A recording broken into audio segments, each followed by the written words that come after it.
నేపథ్యంలో శ్రీకాంతాచారి ఏదైతే తెలంగాణ ఉద్యమానికి అంకురార్పణ చేశాడో ఈ రోజు బీసీ ఉద్యమానికి సాయేశ్వరాచారి గారు మరి అంకురార్పణ చేశాడు. ఇకనైనా కనులు తెరిచి రాబోయే రోజుల్లో రాజ్యాధికారం దిశలో మరి బీసీలు ప్రయత్నం చేయాలి.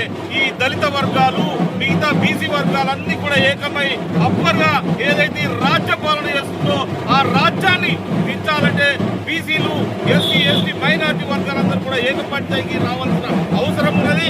అందుకే తీన్మార్ మల్లన్న న్యాయం చేస్తాడని మరి అక్కడ పోయి ఏదైతే తగలబడ్డాడు. కాబట్టి వాస్తవం కూడా బీసీలు కరువులు తెరవాలి. ప్రజా సంఘాలకు కూడా మేము పూర్తిగా ఏదైతే ఖండిస్తున్నాము.